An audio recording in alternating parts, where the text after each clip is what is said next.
शनिदेव महाराज की जय। आज्ञा दी गुरुदेव ने, दीना शीश झुकाए, कथा कहूँ शनिदेव की, भाषा सरल बनाए। अथ शनिदेव कथा प्रारंभ। सर्वप्रथम श्री सरस्वती को सुमिरन करके, गणपति जी को नमस्कार करके तथा अपने गुरुदेव के चरणों में माथा नवाकर मैं श्री शनिदेव जी की कथा प्रारंभ करता हूँ। यह शनिदेव जो मन वांछित कार्यों को सफल बनाने वाले हैं तथा जिन्हें सकल नर नारी और 33 कोटि देवता योगीश्वर मुनीश्वर ध्याते हैं, वही देव मेरी त्रुटियों को क्षमा करके अपने शरण में ले ले, ऐसे मेरे मन के भाव हैं। यह बात सर्वविदित है कि जो लोग शनिदेव को ध्याते हैं उनकी सकल मनोरथ सफल होते हैं तथा जो ऐसे देव को भूल जाता है वह इस संसार में महान दुख पाता हुआ नरकगामी होता है और अगले जन्म में पशु की योनि में जाता है। जो कथा मैं तन मन से कहने जा रहा हूँ उसे आप भी सच्चे मन से ग्रहण करें। एक बार संसार में चहुं ओर पूजे जाने वाले नवग्रह एक स्थान पर एकत्र हुए, परस्पर विविध प्रकार के वार्तालाप करने लगे। जब बात घूमती हुई इस स्थान पर आ पहुंची कि उन नवग्रहों में सबसे बड़ा और सर्वाधिक पूजनीय कौन देव है, तो प्रत्येक ग्रह देवता अपने आपको स्वयं को बड़ा कहता था। इस बात पर जब बहुत देर तक वाद विवाद होता रहा और कोई निर्णय नहीं हो सका, तो यह तय हुआ कि चलकर इंद्र से इसका निर्णय कराना चाहिए। सो वह 9 के 9 ग्रह सहस्राक्ष के समक्ष उपस्थित हुए। उन सब की बातें सुनकर इंद्रदेव भी सोच में पड़ गए, किसे छोटा कहूँ और किसे बड़ा, किसकी श्रद्धा के पात्र बने और किसके कोप के भाजन। अंत में और निर्णय न करते हुए वह बोले कि मैं अल्प बुद्धि इस बात को निर्णय करने में असमर्थ हूँ। मुझे तो आप सभी बड़े नजर आते हैं और मैं सभी को आदर सम्मान करता हूँ। इस प्रकार नवग्रह संतुष्ट नहीं हुए और हठ करने लगे कि इसका निर्णय आपको अवश्य करना चाहिए। तब देवराज बोले, आप लोग मृत्युलोक में जाइए, वहाँ एक अत्यंत न्यायप्रिय राजा विक्रमादित्य राज्य करता है। आप उनके पास जाइए, वह अवश्य आपका कोई न कोई उचित निर्णय कर देगा। इंद्र से निराश होकर नवग्रह मृत्युलोक में जाने को तत्पर हो गए। देवराज इंद्र ने जब उन्हें वहां जाते देखा तो प्रसन्न हो सांस लिया। इस धर्म संकट से निकलना उनके लिए सचमुच ही कितना दुष्कर था, पर अपनी चतुराई के आए संकट को राजा विक्रमादित्य पर टाल दिया था। उज्जैन नगरी की उन दिनों सारे ही भारत में धाक थी। एक तो वहां राजा विक्रमादित्य के दरबार में बड़े बड़े ज्ञानवान लोगों का सम्मेलन रहा करता था। दूसरे उस न्यायप्रिय राजा के न्याय से उज्जैन नगरी के सारे भारत में डंका बजता था। स्वर्ग में जब नवग्रहों को निर्णय न हो पाया तो वह अपने अपने विमानों पर आरूढ़ हो मृत्युलोक में आ उतरे। ठीक उस समय जब राजा विक्रमादित्य को दरबार ठठाहट से भर रहा था, तब ग्रह वहां जा पहुंचे। नवग्रहों को इकट्ठे देखकर विक्रमादित्य अपने सिंहासन से उठ खड़े हुए और सभी देवों को सम्मान पूर्वक आसन ग्रहण करने का अनुरोध करने लगे, पर उनमें से किसी ने भी आसन ग्रहण नहीं किया। विक्रमादित्य ने जब प्रश्नवाचक दृष्टि से उनकी ओर देखा तो बृहस्पति देव ने आगे बढ़ जोरदार आवाज से कहा, हे राजन, हम यहाँ पर तब तक आसन ग्रहण नहीं करेंगे जब तक कि आप हमारा यह निर्णय नहीं करेंगे कि हम लोगों में सबसे बड़ा कौन है।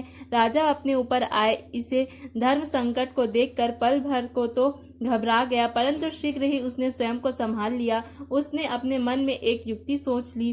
दरबार में छोटे छोटे आसनों की एक पंक्ति प्रवेश द्वार तक चली गई थी। राजा ने उन लोगों से कहा कि आप यहाँ पर आसन ग्रहण कीजिए और मैं सोचकर अभी आपका निर्णय करता हूँ। यह कहकर राजा अपने सिंहासन पर बैठ गए। सिंहासन के निकट ही जो आसन पड़ा था उस पर भागकर बृहस्पति जी जा बैठे। उनके अगले आसन पर सूर्य जा बैठे। सूर्य के निकट ही चंद्रमा और फिर इसी प्रकार से बुध, मंगल, राहु, केतु इत्यादि ने अपनी अपनी आसन ग्रहण कर लिया। पंक्ति के में 8वें थे भार्गव, किंतु उन्हें भी संतोष था कि उनके बाद शनिश्चर बैठेंगे, किंतु आसन प्रवेश द्वार के समीप होने के कारण और सबसे अंत में होने के कारण शनिदेव उस पर नहीं बैठे। राजा विक्रमादित्य ने सोचा कि जो ग्रह उस अंतिम आसन पर बैठेगा वह उसी विनय और दयाशील के आधार पर बड़ा कर देंगे, पर वहां तो बात ही दूसरी हो गई।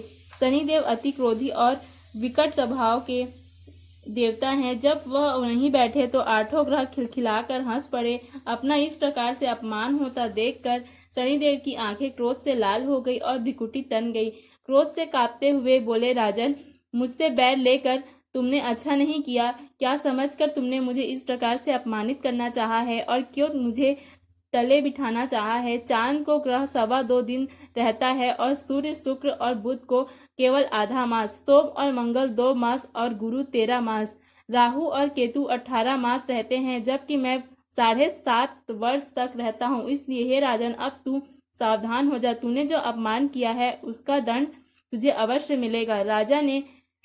राजा के कुछ दिन तो आराम से बीते, लेकिन शीघ्र ही शनिदेव की दृष्टि फिरी और राजा पर 7.5 आ गई। उन्हीं दिनों एक व्यापारी कुछ घोड़े बेचने के लिए उज्जैन नगरी में आया। सुंदर सुंदर घोड़े देखकर राजा का जी ललचा गया। राजा ने उसे खरीदने का आदेश दिया। घोड़ों में एक घोड़ा भंवर नाम का था। राजा उस पर चढ़कर देखने लगे। कुछ देर तक तो घोड़ा राजा को लिए वहीं घूमता रहा, लेकिन फिर सहसा भाग खड़ा हुआ। राजा को बड़ा अचंभा हुआ। घोड़ा एक भयानक जंगल में जा राजा को पटक कर अंतर ध्यान हो गया। राजा अकेला उस वीरान जंगल में भटकने लगा। साय के समय जब उसे प्यास बहुत सताने लगी तो वह जोर जोर से चीखने लगा। उधर एक पगडंडी से एक ग्वाला अपने गांव को जा रहा था। वह राजा की आवाज सुनकर रुक गया। राजा उसके पास गया। ग्वाले ने उसकी व्यथा जानकर उसे निकट की नदी पर ले जाकर पानी पिलाया। पानी पीने के बाद राजा स्वस्थ हो गया और प्रसन्न होकर उसने ग्वाले को अपने हाथ से अंगूठी उतार कर दे दी और उससे कहा कि मैं उज्जैन का रहने वाला हूँ, यहाँ रास्ता भटक गया हूँ, तुम मुझे रास्ता दिखाओ। तब ग्वाला उसे अपने साथ गांव ले आया। वहां एक मिष्ठान की दुकान पर राजा ने मिठाई खाकर, पानी पीकर भूख मिटाई और दुकानदार को भी एक अंगूठी उतार कर दे दी। दुकानदार के पूछने पर उससे भी यही कहा कि वह उज्जैन नगरी का रहने वाला है और उसका नाम बोना है। फिर वह दुकान के बंद होने तक वहीं बैठा दुकानदार से बातें करता रहा। उस दिन दुकानदार की बिक्री बहुत हो गई। उसने सोचा, यह भाग्यवान पुरुष है जो इसके आने से आज मेरी इतनी बिक्री हुई। इसलिए रात होने से वह उससे बोला कि वह उसके साथ उसके घर चले और उसके साथ ही भोजन भी करे। राजा मान गया। जब वह दोनों घर पहुंचे तो दुकानदार की पत्नी ने उसका बड़ा स्वागत सत्कार और अतिथि के लिए विशेष रूप से भोजन तैयार किया। भोजन करते समय एक अद्भुत घटना घटी। जहां राजा भोजन कर रहा था वहीं सामने की दीवार पर सोने का एक सतलड़ा हार टंगा हुआ था।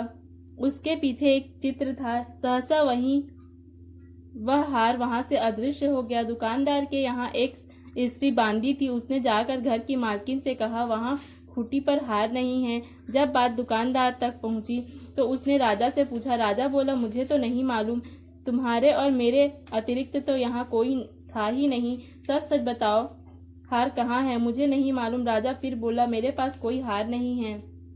जब कोई निर्णय नहीं हो सका तो दुकानदार राजा को उस नगर के राजा के पास ले गया। उस नगर के राजा ने जब विक्रमादित्य की भोली भाली सूरत देखी तो बोला, यह व्यक्ति कभी भी चोरी नहीं कर सकता, और यह कहकर उसने विक्रमादित्य को छोड़ दिया। विक्रमादित्य जब उस नगर में यूं ही घूम रहा था तब उस नगर के एक तेली ने उससे कहा कि वह उसके यहाँ काम कर ले तो उसे वह रहने का स्थान और खाने की सामग्री भी दे देगा। राजा मान गया और तेली उसे अपने घर ले आया। वहां सारा दिन राजा धारनी पर बैठा उसके बैलों को हाँकता रहता और तेली बाजार में तेल बेचता रहता। जब वर्षा ऋतु आई और मूसलाधार वर्षा होने लगी तब धारनी पर बैठे हुए विक्रमादित्य ने मौज में आकर ऊंचे ऊंचे राग अलापना आरंभ कर दिया। निकट ही उस नगर का राजमहल था। वहां खिड़की में बैठी राजकुमारी ने जब उस राजा का मधुर स्वर में गीत सुना तो वह अपना दिल हार बैठी। उसने अपनी बांदी को पता करने के लिए भेजा। बांदी वहां राजा को गाते हुए देखकर लौटी तो राजकुमारी से बोली कि वहां तो कोई अति सुकुमार नवयुवक बैठा मस्ती में आंखें बंद किए गा रहा है।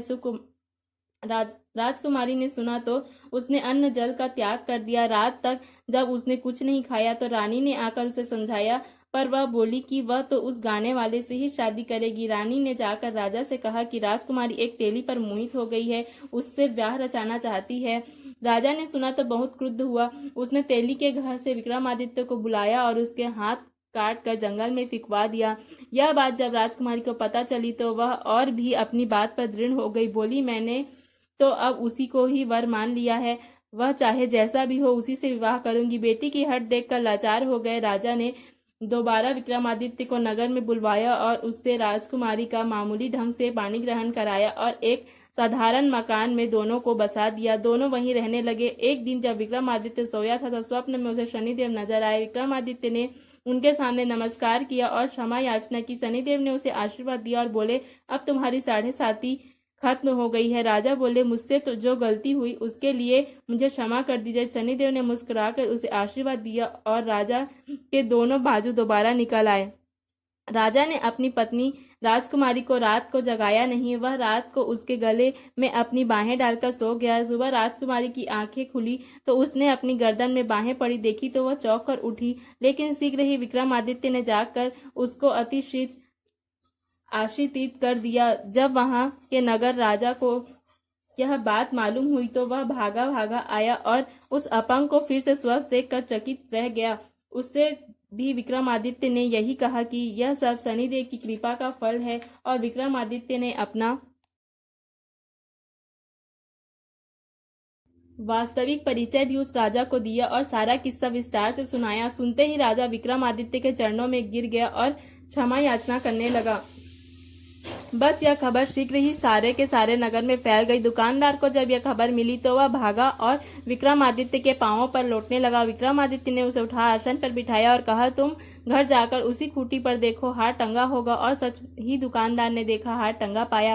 फिर विक्रमादित्य ने वहां के राजा से विदा मांगी। तब वहां के राजा ने हाथी, घोड़े इत्यादि नौकर नौकरानियों के साथ लश्कर समेत विक्रमादित्य को विदा किया। राजा विक्रमादित्य जब राजकुमारी को लेकर अपनी नगरी उज्जैन में लश्कर समेत पहुंचा तो सारी नगरी में उत्साह छा गया। अपने राजमहल में प्रवेश करने से पूर्व विक्रमादित्य ने नवग्रहों की पूजा की और शनिदेव को सर्वोच्च स्थान दिया।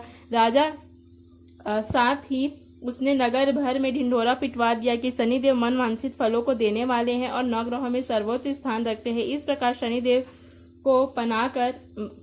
को मनाकर विक्रमादित्य ने अपने राज्य, यश और कीर्ति को अमर कर लिया। बोलो श्री शनिदेव की जय, बोलो श्री नवग्रह की जय।